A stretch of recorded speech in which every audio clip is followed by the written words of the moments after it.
এমন মামলা আছে দাদা করে গেছে, বাবা করে গেছে। বরিশালের বানারীপাড়া উপজেলার 50 ওমর ফারুক, তার দাবি 25 বছরেরও বেশি সময় হলো প্রথমে দাদা পরে বাবা এখন নিজেই আদালতের বারান্দায় ঘুরছেন মামলার রায়ের আশায়।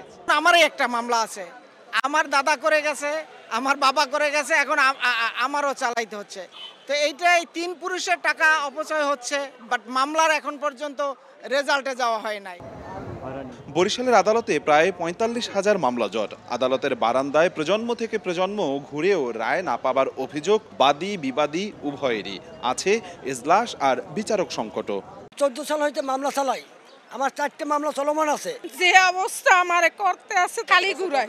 সর্বোচ্চ আদালত থেকে শুরু করে একদম লোয়ার কোর্ট পর্যন্ত দুর্নীতির বাইরে নাই। যে কোনো মামলা আপনি এটা অনলাইন ব্যবস্থা করা উচিত, যেটা হাইকোর্ট সুপ্রিম কোর্ট করেছেন। আরও বিচারক নিয়োগ দিতে হবে এবং বিচার কার্যক্রম পরিচালনা করার জন্য অ্যাকোমোডেশন বসার ব্যবস্থা করে দিতে হবে।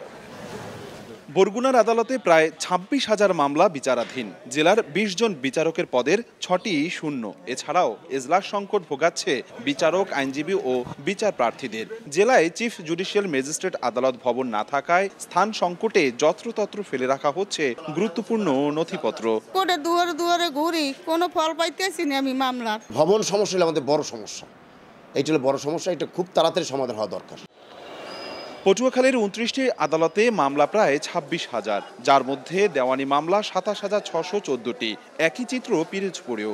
ভোগান্তিতে বিচার প্রার্থীরা, ক্ষুব্ধ আইনজীবীরাও। 10 বছর পর্যন্ত এই কোর্টের বারিন্দায় ঘুরতে আসি, কিন্তু আমি মামলার রায় পাই না। পটুয়াখালী যদি আরও ফৌজদারি আদালতে বা দেওয়ানি আদালতে বিজ্ঞ বিচারকের সংখ্যা বাড়ানো যায়, তাহলে অতি দ্রুতই মামলার জট কমে আসবে।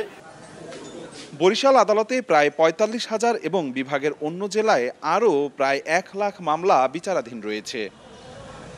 অপূর্ব অপু, সময় সংবাদ, বরিশাল।